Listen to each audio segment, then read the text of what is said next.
Content warning. Check the show notes for more information. It's October 25th, 1668, and another remarkable event is about to be uncovered by Arion, Rebecca, and Olly, the Retrospectors. It was today in history that Elizabeth Pepys walked in on her husband, the diarist and inveterate restoration shagger Samuel Pepys, with her maid in a position so compromising that Samuel himself could only bear to describe it in a mixture of French and Latin. For my wife, coming up suddenly, did find me embracing the girl, con my hand sub sous coats, and indeed I was with my man in her cunny. I was at a wonderful loss upon it, and the girl also. And actually, Pepys protested desperately to his wife that he hadn't done anything more than hug this woman, Deb Willett, who had been hired as a companion for his wife Elizabeth. But after several immensely tense days, apparently Elizabeth ended up wringing some sort of a confession out of Deb, and she was dismissed. You might think it's odd that we are focusing on this date from Pepys's diary, given that he wrote for a decade and gave first-hand portrayals of the Great Fire of London and the Plague.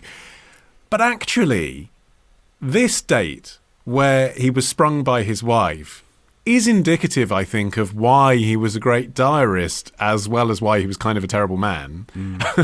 He was willing to document everything that happened, flaws and all, and the fact that he described what this did to his relationship is kind of what makes the diary brilliant, isn't it? Yeah, I think this is the standout episode of the whole diary, to be honest. I think part of it is that it resonates so much even to this day. You know, because anyone who's had a hand in a cunny. Well,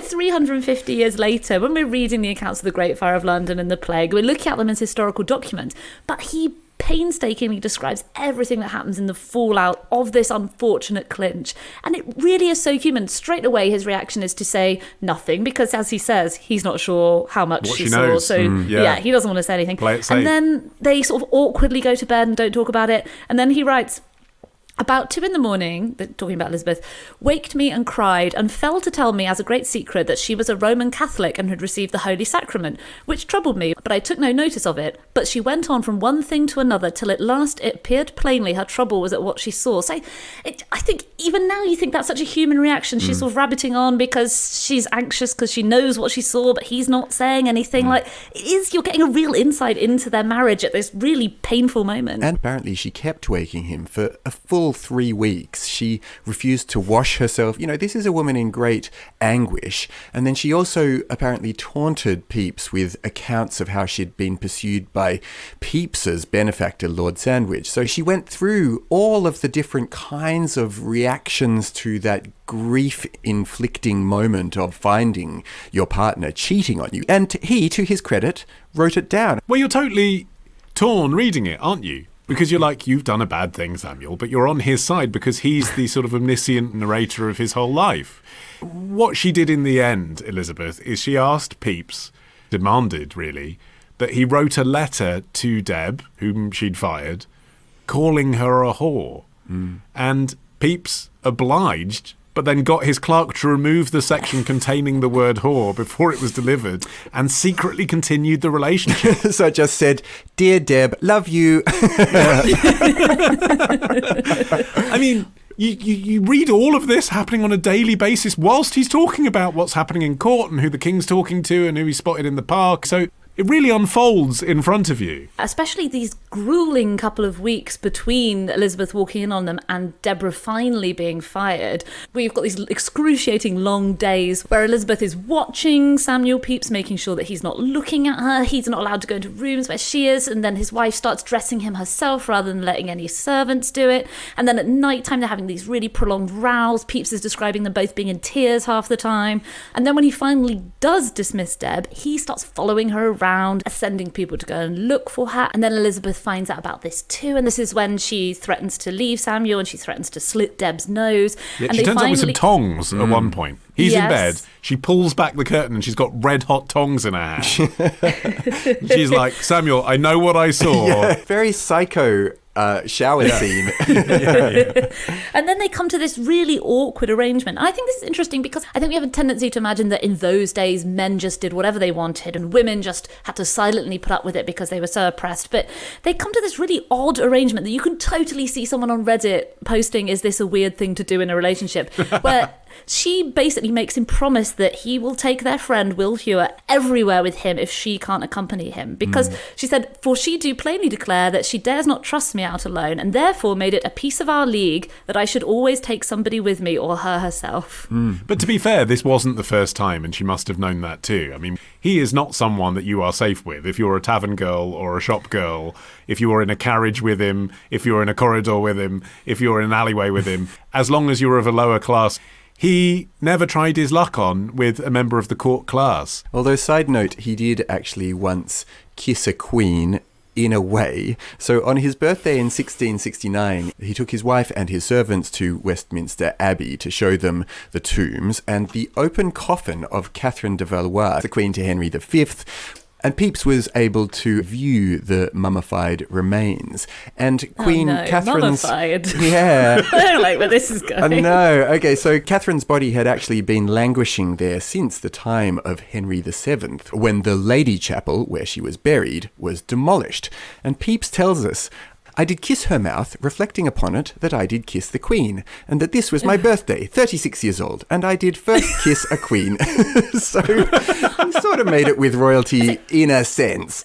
Yeah, just feels wrong to own that moment in that way. I mean, obviously, this is a very, very, very pre-Me Too era, but even for the time, his sense of boundaries was really like his boundaries were all over the place, even for the era. There's this one time, and amazingly, I can't believe how he records all of this stuff, because so much of it makes him look like either A, a monster, or B, such a loser. There's this time he's trying to grope a woman in church, of all places, and she's moving away, and he keeps sidling up to her like Pepe Le Pew and continuing to try and grope her. And eventually she has to pull a pin out of her bag in order to fend him off. And he wrote all of this down. The other thing about Pepys was that he didn't even need a partner. There are times when how do I phrase this?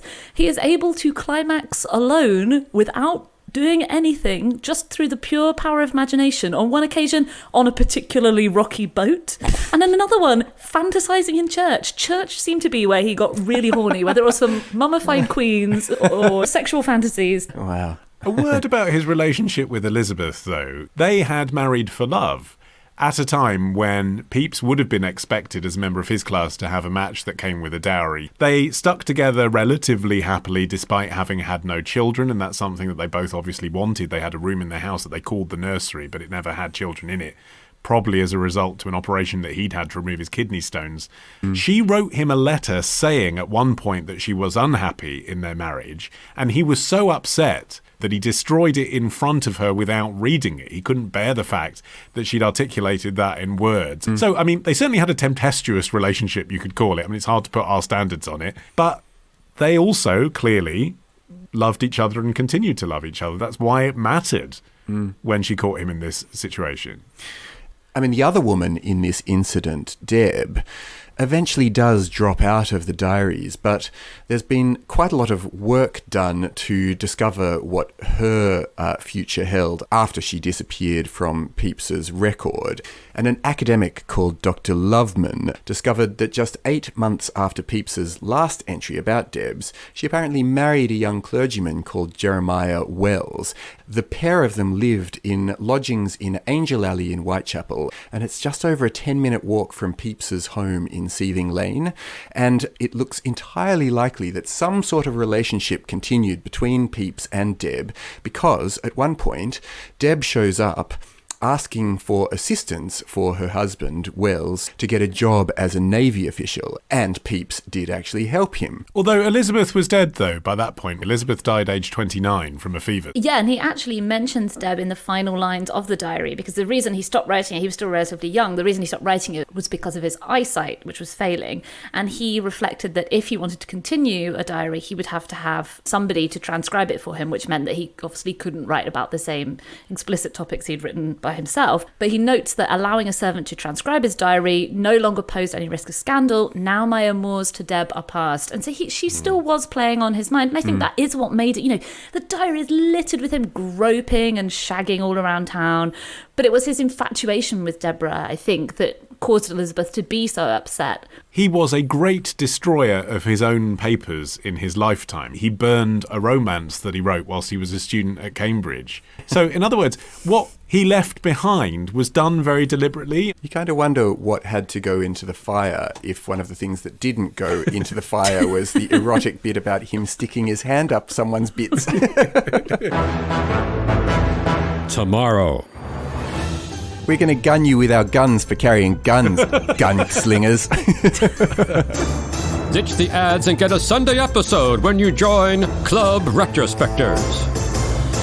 Subscribe now on Apple Podcasts, part of the Acast Creator Network.